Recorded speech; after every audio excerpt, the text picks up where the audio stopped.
Então, uma característica dessa região, né, de regime de ebulição nucleada, que é essa região demarcada aqui, né, por essa linha tracejada, é claro que ela é uma região onde existe o maior coeficiente de transferência de calor, né, que não necessariamente está nessa região aqui próxima do fluxo crítico, né, está numa região mais intermediária aqui, o maior coeficiente, ponto de ótimo, digamos assim. E nesse regime, a taxa de transferência de calor ela é fortemente dependente da natureza da nucleação, do processo de nucleação, né?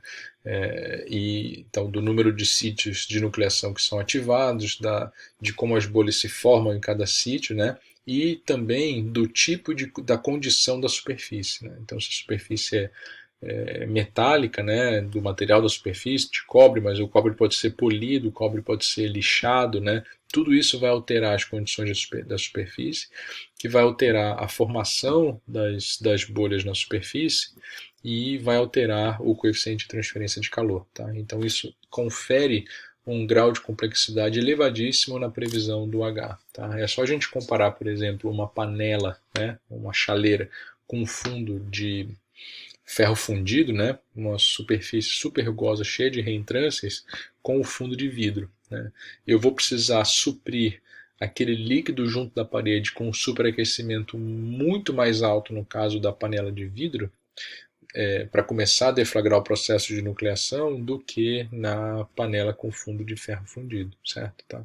Então, digamos, seria mesmas dimensões, mesmo fluido, né? Mesma taxa de aquecimento, mas a característica da superfície, ela transforma tudo, certo? Tá? Então, isso confere um grau de dificuldade bastante grande, tá? Para prever o coeficiente de transferência de calor, tá? E vocês vão ver isso refletindo na correlação que nós vamos apresentar. Tá? Então, há vários mecanismos de transferência de calor nessa região de ebulição nucleada. Deixa eu só voltar 2 slides aqui para mostrar isso daqui. Né? Vou voltar esse aqui. Aqui eu estou na região de ebulição nucleada. Né? Então, eu tenho uma configuração da superfície, né, da transferência de calor ao redor da superfície, que é bem complexa, certo? Tá? Baixos fluxos eu tenho uma coisa assim, bolhas isoladas, mais altos fluxos eu tenho uma coisa mais aglomerada ali, tá? Então, há vários mecanismos de transferência de calor que podem atuar nessa região, tá? Então, eu só elenco alguns deles aqui, discuto bem rapidamente, mas a correlação que a gente vai mostrar, ela escolhe um para que ele seja o mais representativo, ou na esperança, né, de que ele seja o mais representativo, né? Ou supondo, melhor dizendo, que ele seja o mais representativo. Tá? Então é claro que existe evaporação, né, como a gente falou da evaporação, aquela mudança de fase numa interface pré-definida, e isso existe numa região entre a bolha, uma região microscópica, né, entre a bolha e a parede, né. Existe convecção natural também do líquido, né, nas áreas em que não há formação de bolhas. Existe condução transiente, né, no líquido, né, quando uma bolha se desprendeu e aí existe um restabelecimento do perfil de temperaturas. E a mais importante de todos, essa terceira aqui, é a convecção devido ao movimento das bolhas, certo? As bolhas crescem, né, se desprendem, agitam o escoamento ali ao seu redor, isso causa uma convecção e o coeficiente de transferência de calor ele é fortemente influenciado por essa movimentação das bolhas. Na correlação que nós escolhemos para mostrar, que é a que o livro mostra, didaticamente a mais avaliada, esse é o principal efeito, tá? É essa convecção devido ao movimento das bolhas. Então, nessas figuras, eu simplesmente mostro de uma forma bem informal esses efeitos, né, do crescimento das bolhas aqui, por exemplo, a convecção transiente, desculpa, a condução transiente aqui, né, a bolha cresceu, essa região mais escura significa aquele superaquecimento do líquido que serve para alimentar a bolha e o seu crescimento através da interface, certo? Toda essa energia está disponível para ser cedida para a bolha. Né? Então, quando a bolha absorveu muito daquela energia, aumentou o seu tamanho e se desprendeu, ela deixa aqui uma região fria, né? que o perfil de temperatura é restabelecido nessa região aqui em um determinado tempo, né? Então tem um processo de condução transiente. Da mesma forma que existe o processo de evaporação aqui nessa microcamada, né? E outros efeitos, tá bom? Mas a correlação devida ao Rosenau, né, e nós já vimos o nome do Rosenau, eu acho que anteriormente ali, né, tinha a correlação do Barkhoum e Rosenau para a convecção natural, ele propôs uma correlação lá nos anos de 1950 para prever a ebulição nucleada. Tá? Então, é uma correlação que se baseia numa analogia com a convecção forçada turbulenta, monofásica, né? No sentido de que as bolhas promovem o movimento do líquido. Então, essa agitação, essa convecção provocada pelo movimento das bolhas, que é o mecanismo principal de transferência de calor na ebulição. Tá?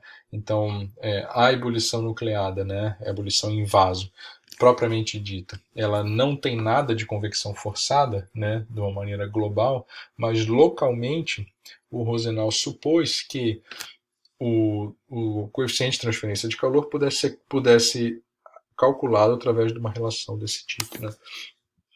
Então ele tem aqui o número de Nusselt da bolha, né? O número de Nusselt da bolha, que é o H que nós queremos saber, ou a relação que nós queremos saber, vezes um comprimento característico da bolha dividido pelo K da fase líquida, que é a fase dominante. Eu tenho um coeficiente a se determinar, Reynolds de bolha, a gente já vai definir elevado ao expoente, e o pranto do líquido elevado a um expoente ali, tá? Beleza. Então, ele definiu as grandezas adimensionais e os comprimentos característicos em função dessa interpretação, ou seja, o que vem a ser o número de Reynolds de bolha?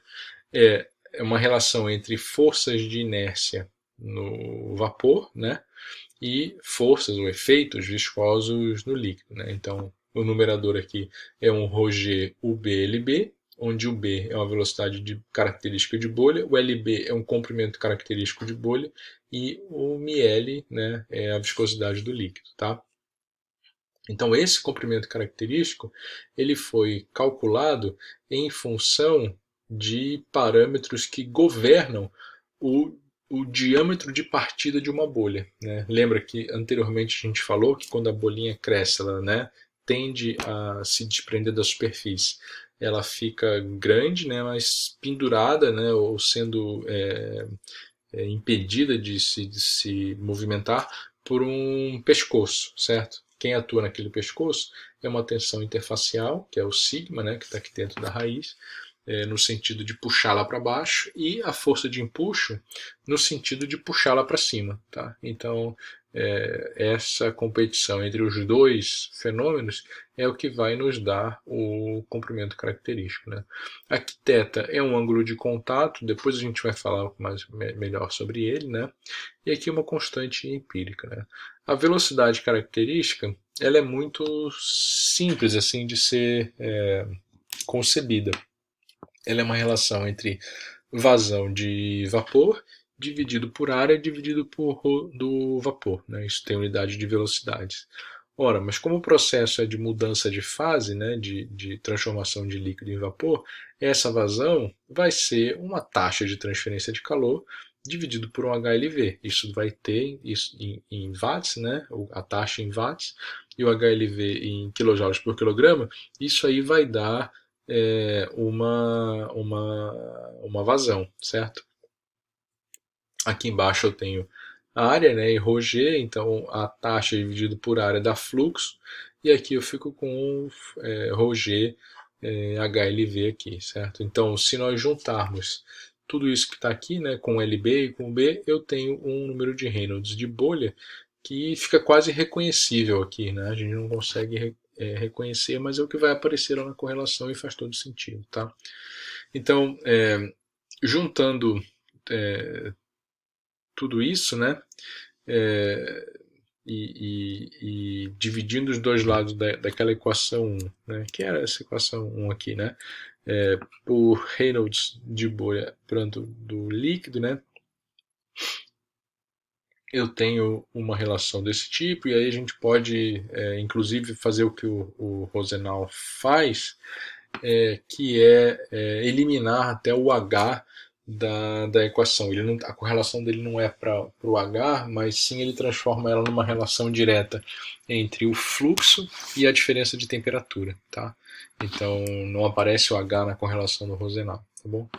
O livro apresenta essa dedução em mais detalhes, né? Mas aqui é mais importante a gente chegar na relação final, entender o que ela está querendo dizer, certo? Então aqui está a relação final. Isso aqui nada não deixa de ser, né, aquela relação de Nusselt constante, Reynolds elevado ao expoente, Prandtl elevado ao expoente, mas o Reynolds está aqui, ó, tá? O Reynolds está aqui, tá bom? E esse CSF, ele acaba que pega todas aquelas constantes ali, né, de ajuste e o próprio ângulo de contato e coloca nesse coeficiente a ser determinado. Tá?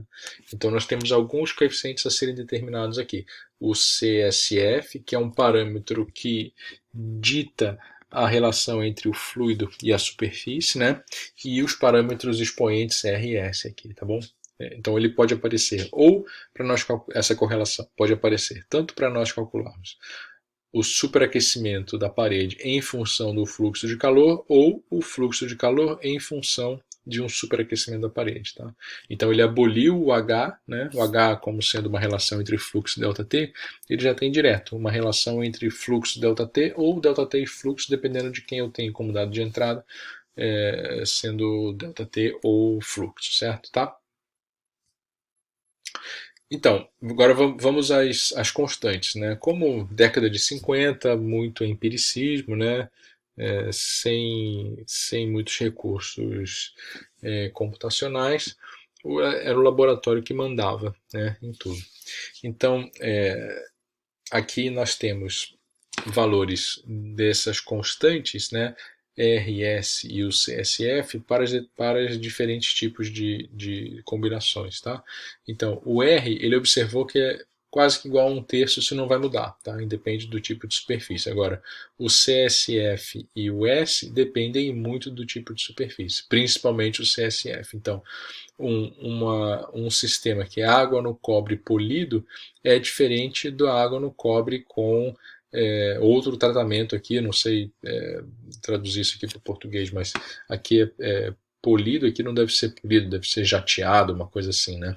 Aqui, ó, água no aço inoxidável, mecanicamente polido, né? Acho que aqui talvez lixado e polido, uma coisa assim, né? Com marcas de Teflon, com tratamento químico e por aí vai, tá? Então o valor do CSF varia bastante e ele é o que domina, como a gente tinha visto anteriormente ali, né? Que o acabamento superficial é o mais importante, tá? Então a correlação do Rosenau ela é antiga, ela é clássica, né?